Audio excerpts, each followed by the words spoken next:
VMI getting the better of South Carolina here tonight in the season opener by a run, 7-6. Hello again, everybody. I am Birch Henley, along with Kip Bolt-Knight here at Founders Park in Columbia as we wrap up this game. And Kip, not the way that Coach Mark Kingston wanted to have his debut here in Columbia as the new head coach for South Carolina, taking the loss, but certainly one to build upon.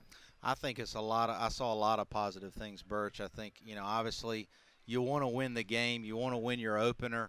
A high emotional day, I'm sure, for Mark Kingston and his debut here at South Carolina. But I'm sure he's going to go back at the film and watch, and there's a lot of positives that I think you can take out of this ball game tonight. And obviously leaving 15 runners on base, I think it was, that's disappointing, but still tons of positive things I saw tonight, and both on the pitching staff as well as some good hitting as well for the Gamecocks. So I think they're in a good position for the rest of the year. And for VMI, taking this win almost like it was a regional win for VMI and the Keydets, a very resilient squad, especially that pitching staff. They used 8 pitchers here tonight to stymie South Carolina in the end. Yeah, they did, and they certainly pitched with emotion, as we saw even the last out of the game, and it could get a little chippy tomorrow, and I think emotion's great, but that may have been a little bit overboard in my opinion. But anyway, they won, and every opponent that comes in here to play South Carolina at Founders Park, especially one that's not from the Southeastern Conference, they do want to play with a chip on their shoulder, and this is their World Series. They want to win a big game, and I'll tell you this much, though, that's a good ball club that South Carolina's playing. I mean, that VMI team is very, very deep in the pitching staff and got some guys that can swing it.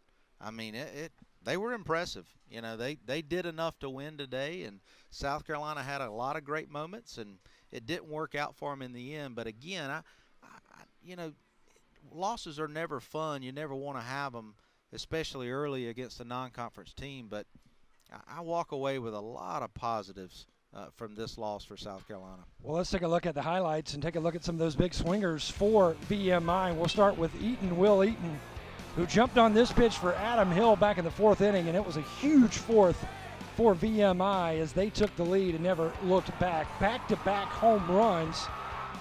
Eaton and Matt Pita in a 4-inning 4th for VMI. Some key plays, actually some key pitches here for VMI, especially Tremblay, who came in on fire for VMI, and then in the end getting Carlos Cortez to pop up. Actually, that was Jonah Bride there to end the 7th, and then more big pitches from this staff from VMI as they take the 1-run win over South Carolina opening day, 7-6. For Kip Bolt-Knight in Columbia, I am Birch Henley.